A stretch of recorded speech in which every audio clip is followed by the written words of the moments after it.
Salut tout le monde, bienvenue à Pourquoi c'est bon dans mon nouveau décor. C'est le premier de 2025, mais c'est pas le premier nouveau décor depuis les 6 derniers mois. Comme vous le savez peut-être, j'ai perdu mon appart au mois de juillet et j'ai flotté à travers le temps et l'espace, ou plus précisément de sofa en sofa pendant tout ce temps. Et finalement là, j'ai un bail de signer émotivement, spirituellement. C'est quelque chose comme un nouveau début. Et pour ceux à qui j'ai pas encore répondu, qui m'ont écrit des courriels, Thierry en particulier et Alexander, ben, ça s'en vient, là. Je veux dire, c'est ça. J'avais la tête ailleurs, on va dire, mais je vous aime quand même, là. Mais le but de la vidéo aujourd'hui, c'est de vous dire à peu près qu'est-ce qu'on va faire sur la chaîne en 2025. Certains des projets, il y en a des assez gros. Donc, la chaîne, à la base, comme vous le savez, c'est basé sur le projet science-fiction où votre humble serviteur, Christian Maltais, je regarde tous les films de science-fiction de tous les temps, aller jusqu'à l'an 2000. J'ai créé un site web qui répertorie tous ces sites-là, tous ces films-là, pour m'aider à faire le décompte.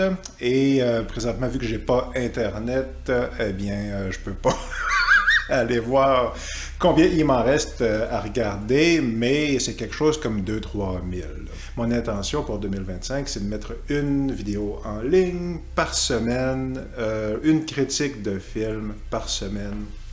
La critique habituelle là, que je fais. Mais vous avez peut-être certains d'entre vous vu la version podcast aussi que j'ai mise en ligne, parce que je parle avec mon ami Guillaume. Plusieurs d'entre vous nous avaient laissé des très beaux messages pour lesquels je vous remercie. Et la personne qui trouvait qu'on s'était trop trompé dans les noms, ben c'est vrai, j'avais pas pris de notes pour les noms des acteurs, là.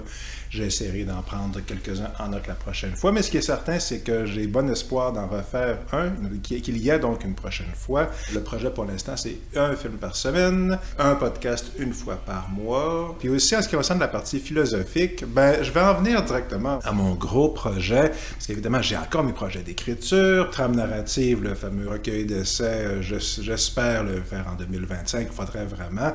Le roman, je suis rendu à mi-chemin. J'ai 50% du roman de mon premier jeu d'écrit. J'aimerais ça l'avoir fini d'ici un mois. Donc, touchons du plastique. En ce qui concerne le recueil d'essais, ce qui m'a un petit peu freiné, mais ce qui m'a finalement donné aussi là, la motivation de me lancer dans un autre vaste projet, que j'appelle ici le projet philosophique. Ben, c'est ça, dans le cas de trame narrative, c'est que j'avais un certain nombre d'intuitions ou d'impressions, mais j'ai retravaillé mes idées plusieurs fois. Je suis arrivé à une couple de reprises à des structures que je trouvais qui avaient de l'allure, mais je n'étais jamais vraiment entièrement satisfait.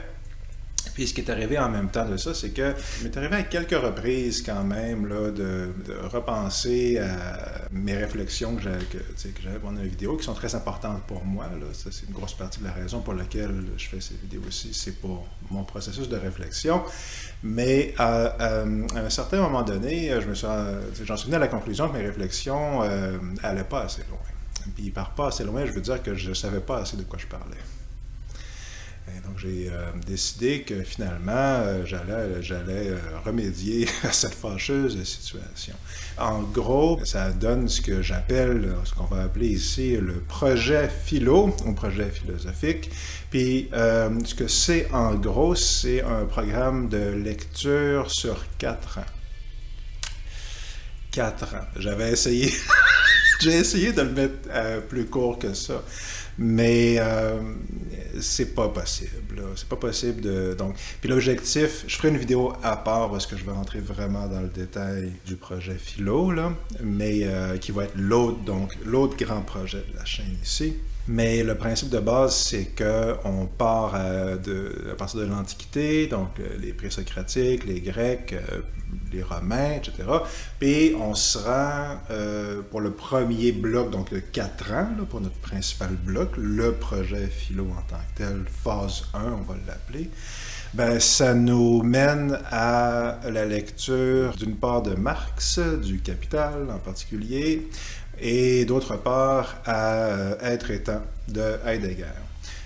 Puis ça, c'est par des raisons personnelles, essentiellement. Encore une fois que j'expliquerai dans une vidéo à part pourquoi j'ai choisi ces sujets-là. Mais si vous suivez la chaîne depuis un moment, ben, il y a des bonnes chances que vous reconnaissiez mes préoccupations, parce que ultimement, c'est pour répondre à mes propres préoccupations quant aux questions de la conscience individuelle, n'est-ce pas? Et ce qu'on va appeler les questions éthiques, à savoir qu'est-ce qu'on fait quand le monde n'a pas d'allure. Et tout ça, ça va dans la direction de un projet que j'ai abordé, une intention que j'ai abordée, que j'ai mentionnée dans le podcast, là, si vous l'avez vu vers la fin, qui est contribuer à la renaissance post-dystopique. Au risque d'être pompeux, c'est ça mon intention. J'ai mon intention personnelle, mais j'ai aussi mon intention de participer à la reconstruction de la civilisation qui s'effondre, dit-il en riant.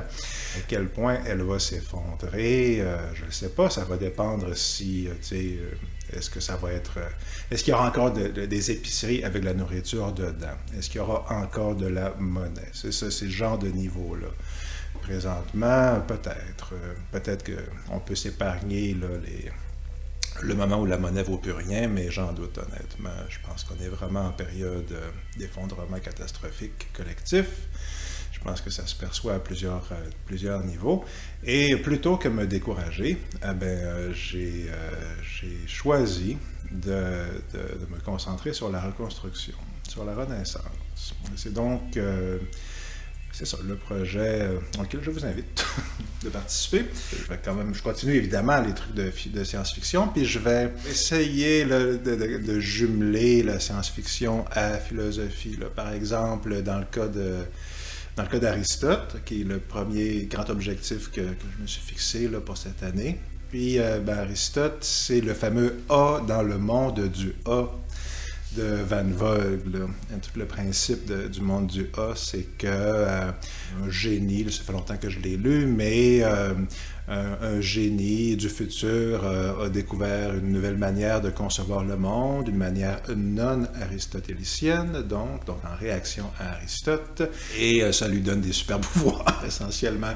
C'est très basé sur la proto-scientologie, là, sur la dianétique, là, c'est dans ces années-là, là, puis j'avais beaucoup aimé ça, le monde du A, puis ça fait que c'est un bon moment de le relire, puis même si je soupçonne que M. Van Vogt, de sa compréhension d'Aristote était assez rudimentaire, et de même que des autres questions philosophiques qu'il soulève, il n'en demeure pas moins que l'occasion est bonne de le relire. Et puis, avec un grand plaisir, j'en suis certain. Il y a tout le côté aventure qui est super le fun. J'ai un excellent souvenir de quand il se promène sur Vénus puis il se tire du rayon laser.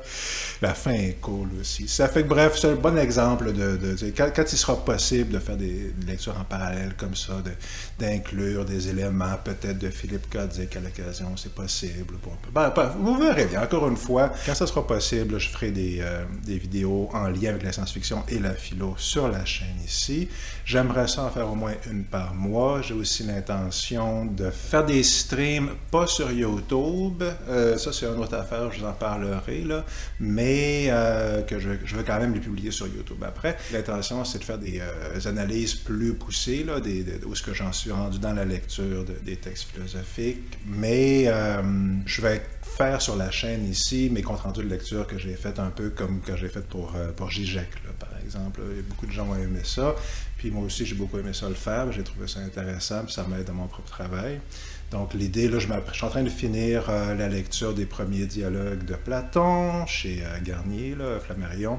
Je vais probablement faire une vidéo là-dessus, puis ainsi de suite. Là, quand je vais finir un bouquin, probablement qu'il y aura une vidéo là, où est-ce que je résume les grandes lignes de ce que j'en ai compris. Fait que c'est à peu près ça le projet. Évidemment, je continue, là, j'ai ressorti ma guitare, j'ai toujours mes projets musicaux, puis des millions d'autres projets. Comment est-ce que je vais faire pour caser tout ça dans une journée de 24 heures? Je le sais bien pas. Mais laissons les muses nous guider. Et pour l'instant, merci encore une fois de me suivre dans cette folle aventure. Pour ceux qui sont à Montréal, je commence à réfléchir à la possibilité d'avoir des événements en personne. C'est quelque chose qui a été suggéré par courriel, par exemple. Puis, bref, il y a toutes sortes de trucs là, potentiels qui s'en viennent, potentiels et ou concrets.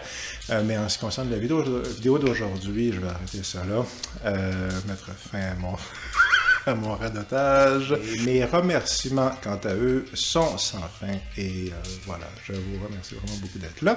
Et portez-vous bien. Puis ça devrait être assez le fun. Le truc de philo, ça devrait être très cool. Puis évidemment, la science-fiction ne sera jamais très loin. Elle sera toujours au cœur de nos préoccupations sur la chaîne. Et voilà, vie longue et prospère. Portez-vous bien. À très bien.